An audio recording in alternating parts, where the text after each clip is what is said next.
for OneWrestling.com. This is Bill Apter. Look who I found here at Legends of the Ring, the most evil referee in the business, Nick Patrick, NWO Sting, and Scott Norton. Welcome to the Apter Chat. How you doing, Bill? It's been good to get back into business, seeing all the boys. Yeah, what do you tell us what you're doing these days?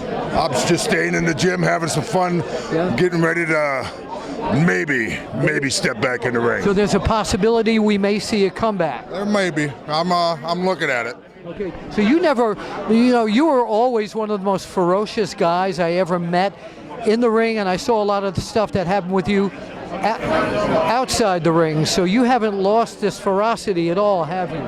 No, that stays with you till you're gone, baby. You know, once you get back in, you start getting around the boys and everything, the juices start flowing. You know, I got a little unfinished business left over in Japan, and I'm going to step back over there, and I got a few things going on, so once everything comes to fruition, we're going to get back in there for a little bit. Okay, NWO Sting. A lot of people still are upset that you put on the face paint of Sting.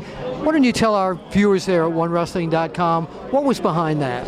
Well, you know, they told me to. That's what's behind it. Right, but Hey, all hands were on board on that one. Yeah. It was one of the things that they kind of a scheme that they came up with. They didn't really want the fans really to know that there was another version of Sting, a bad version of Sting. But actually, the character ended up going over to Japan and was very successful as a separate character, the NWO Sting. Hey, I got an idea.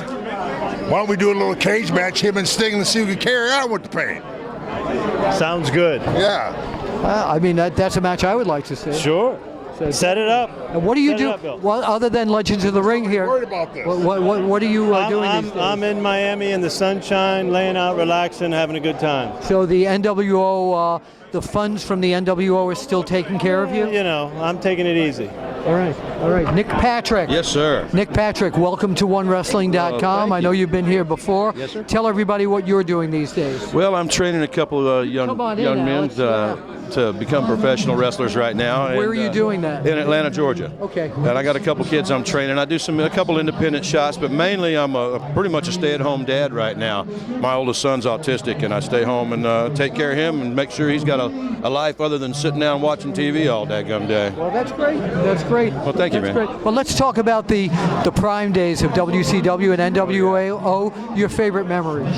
Oh gosh, I had so many of them. To have a favorite one, it's hard to say. I think when we started really breaking big internationally, that was a big thing. The NWO, the forming of the NWO, was the biggest thing. It happened for me in my career period, you know. But and it's great to see these guys too. Look at Big Scott, man. All right, get back in the ring and kick somebody's butt. Right you really look. Anybody you want to look out there and challenge?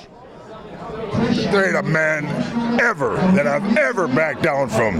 But there's a few boys up back in New Japan that I need to finish some business with. But no, I have nobody to challenge. I mean, I'll take them all. Okay. All right. Find them, Bill.